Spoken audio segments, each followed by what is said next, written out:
Hi, okay, so what we're going to talk about today is our new process that's going to incorporate something that's called a high flow nasal cannula holiday to our already high flow bronchiolitis pathway, if you will. So first of all, our current pathway where you score the kid with the bronchiolitis score, and then based on their score, you wean, don't wean, or increase our flow in our high flow system is still going to be in place. We're not going to change that. This is just going to be another step that we're going to add to that process.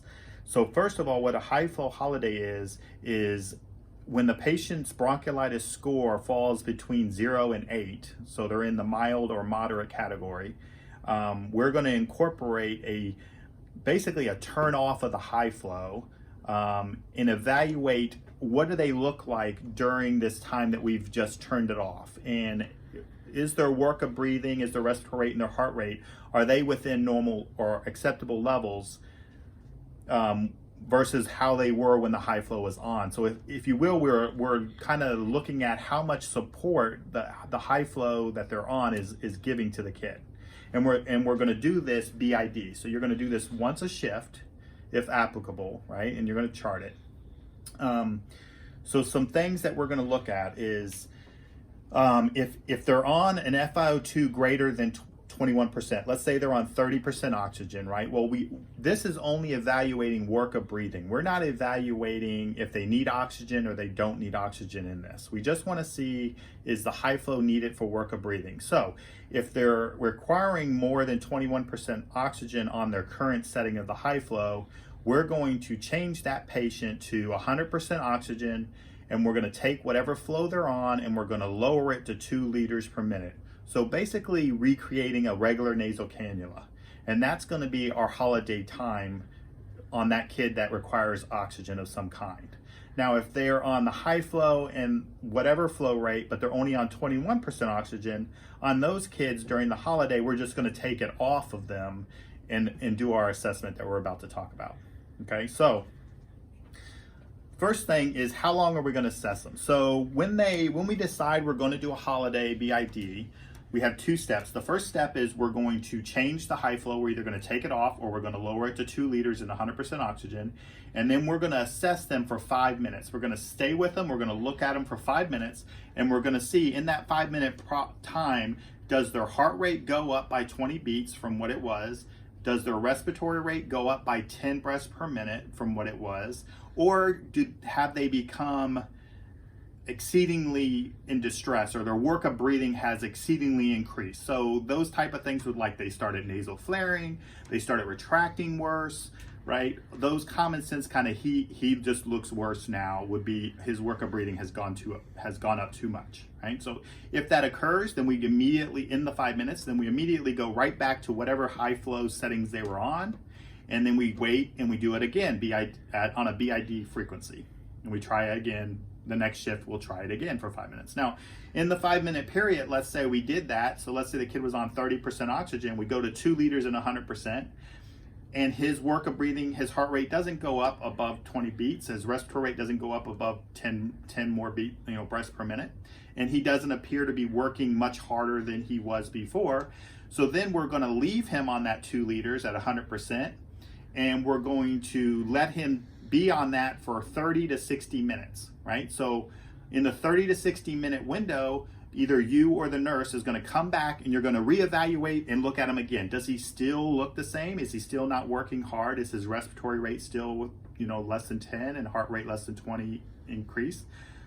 And if it is, then we're going to transition that kid right to a regular nasal cannula and start weaning the flow rate down for his SATs greater than 88 if he's sleeping and 90 if he's awake.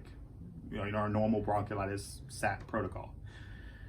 If we come back 30 to 60 minutes and now his heart rate has gone up and now he's outside of that window, well, we're going to go right back to, what he was on before, and we're going to do just like we did if he failed the first 5 minutes. We're going to wait in the next BID cycle, try it again. So obviously this is going to take a lot of communication with the nursing staff and who's going to come back and assess at 60 minutes. So you want to really hammer that down. Is it going to be you? Or is it going to be the nurse? You all need to communicate. Some other things that is really important is, first of all, we're looking at work of breathing, and we're kind of assessing, besides just overall retraction, nasal flaring, or abdominal breathing, other things we look for that for worsening work of breathing, the heart rate and the respiratory rate is key in that too, right? So we all know with any kind of agitation, typically patients' heart rates go up. So when you go to an attempt a holiday, you don't want to be changing the diaper. You don't want mom to be, up messing with him while you attempt this, because you want the kid to be in a nice steady state, his normal calm state, and then just turn the flow down or take the prongs off and sit back and watch him. You don't want to be doing things that's going to artificially look like he's gotten worse in this time frame, right? So that's going to be important to communicate with the nursing staff too. Don't need to change the linen. We don't want to be, doing anything other than what his normal state is when we attempt that, especially that 5-minute window. Another thing is prong size. So our policy, says that our high flow nasal cannula should not exceed 50% of the nair. Now this is important overall for all high flow, but this is really going to be extra important during this holiday because we're going to be turning this flow down. So if these prongs are high or occluding more than 50% of the nair, then it's going to cause more resistance to that patient breathing in. They're going to have to breathe around because they're going to need more flow than the 2 liters.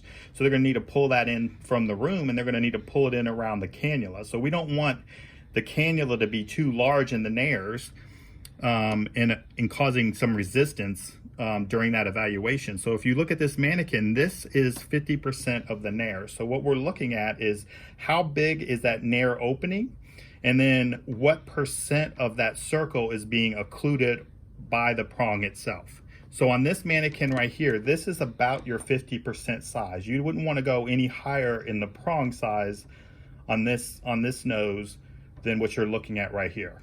Okay, so if you have a kid that does have prongs that are too large, they're 60-70%, then you need to switch those out before you start evaluating this high flow weaning process.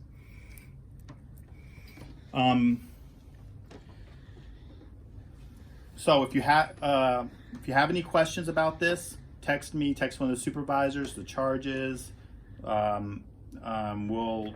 Hopefully we can answer or help any problems that could come up. Things are going to come up that we don't anticipate. We want to, for sure that is going to happen. So any questions you have, feel free to contact us and let us know about it.